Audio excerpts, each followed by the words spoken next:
பரசுராமன் ஆழ்வார் அவர்களையும் அவருக்கு உறுதுணையாக இருந்து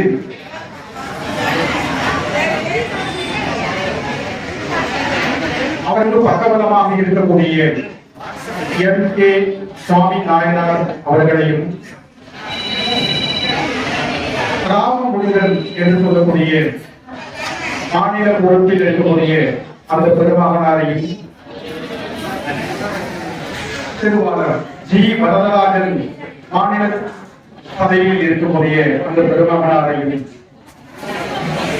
திருவாளர் எம்.என். வெங்கடேஷ் மாநில பொறுப்பாளராக இருக்கக்கூடிய அந்த பெருமகனாரையும் திருமதி உஷாராணி அம்மையார் அவர்களையும் திருமதி சரண்யாஸ்ரீ அவர்களையும் திருவாளர் சதாசிவம் ஐயா அவர்களையும் அடுத்ததாக அரசியல் தலைவர்களாக இருக்கக்கூடிய அந்த பெருமகனார்களையும் அரசியல் தலைவர்களை வழங்குகிறேன்.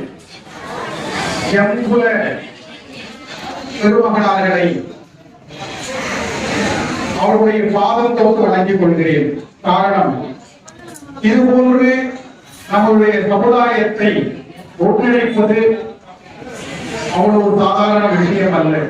காரணம், நம் சமுதாயத்தினுடைய இருக்கக்கூடிய அத்துணை மானுட அன்பர்களும் அறிவில் சிறந்தவர்கள்.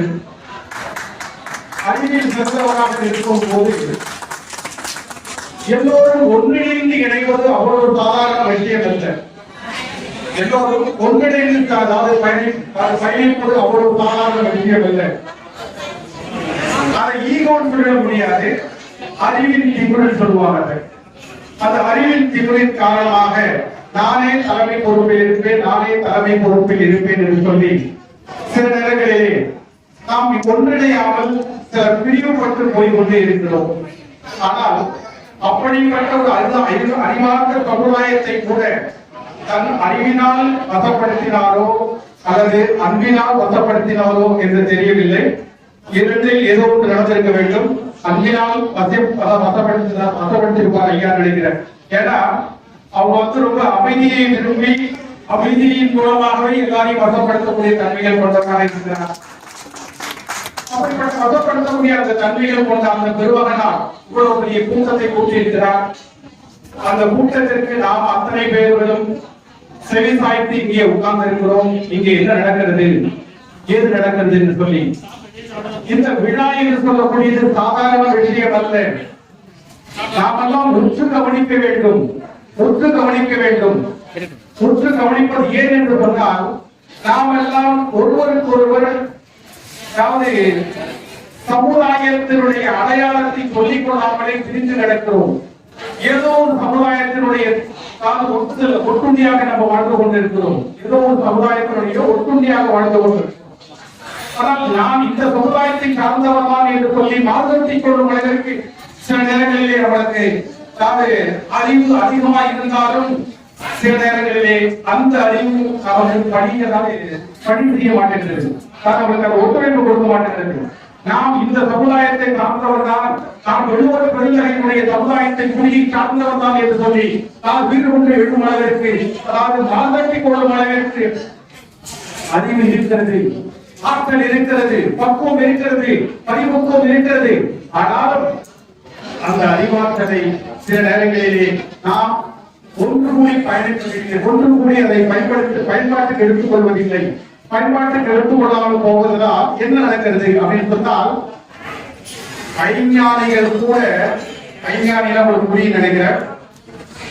அதாவது அறிவியலிகள் என்ன பண்றாங்க கேட்டீங்கன்னா, அவங்களுடைய படைப்படத்தையும் பணப்படத்தையும் காட்டி நம்மளை போன்று இருக்கக்கூடிய அறிவு சமுதாய கூட்டங்களை பக்கத்தில் வைத்துக் கொண்டு அவர்கள் அடுத்த கட்டத்தை நடந்து செல்கிறார்கள். நாம் அங்கேயே உட்கார்ந்திருக்கிறோம். நம்முடைய அறிவை நமக்கு பயன்படுத்தி பயன்பாட்டுக்கு எடுத்துக் கொள்வதில்லை. அடுத்த சமுதாயத்தினர் நம்முடைய அறிவை திருடிக் கொள்கிறார்கள். சாப்பாட்டுக்கு திருடி சொன்னால் ரொம்ப ஒத்தையா சொல்வதில்லை, எப்படி சொல்றது, நம்முடைய அறிவை அவர்கள் ஏதோ ஒரு ரூபத்தில் பயன்படுத்தி மேலே போய் சென்று இன்னைக்கு இருக்கக்கூடிய எத்தனை அரசியல் தலைவர்கள் இருக்கிறார்களோ அத்தனை அரசியல் தலைவருக்கு பின்னாடி இந்த சமுதாயத்தினுடைய அறிவு ஆற்றல் இருக்கிறது. இந்த அறிவு இருந்த இந்த சமுதாயத்தை நாம் இப்படி ஒரு சேர பார்ப்பது சாதாரண விஷயம் அல்ல. அவர் எத்தனை கஷ்டப்பட்டிருப்பார், எத்தனை இடத்தில் தன்னை அவர் உழைத்து கொடுத்திருப்பார். நிறைய பிரச்சனைகளை சந்திச்சிருப்பார். நிறைய பிரச்சனைகள், ஒரு பிரச்சனைகள், 2 பிரச்சனைகள் இல்ல. நாம் ஒரு இடத்தை அடைய போகும்போது சில நேரங்களிலே அதை அடைய விடாமல் போவது அல்லது நான் தான் அதற்கு தலைமை தாங்குவது அப்படின்ற மாதிரியான ஒரு சில சிந்தனை ஓட்டங்கள் நமக்குள்ள பிறந்து வருகிறது. என்ன நடக்கிறது இந்த சமுதாயத்தில்? எந்த சமுதாயத்திலேயும் ஒரு புகழ்பெற்ற மனிதன் மேலே எழுப்பி வரும்போது அவனுடைய பேரு புகழ் உச்சத்துக்கு வரும்போது அந்த உச்சத்தை பாராட்டுவது கிடையாது. அந்த உச்சத்தை யாரும் பாராட்டுவது கிடையாது. அவனுக்கு என்ன ஒரு மைனஸ் பாயிண்ட் இருக்குன்றத அதை தேடி பிடிச்சு அதை நம்ம அடையாளப்படுத்துறதுதான் சில பேர் கொடுக்குறாங்க. அவனுடைய புகழை கொண்டாட வேண்டாம், கொண்டாட அவசியம் இல்லை. அவனுக்கு சின்ன மைனஸ் இருக்கும்.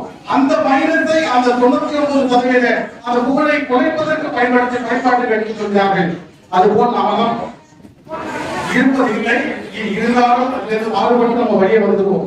காரணம், சில நேரங்களிலே 99.99% அறிவார்ந்த புகழ் உச்சியில் இருக்கக்கூடிய நமக்கு சில விஷயங்களை அதர்மத்தின் மூலமாக அடைய முடியும். அதர்மத்தை அதர்மமாக ஒன்றுதான் அறுக்க முடியும்.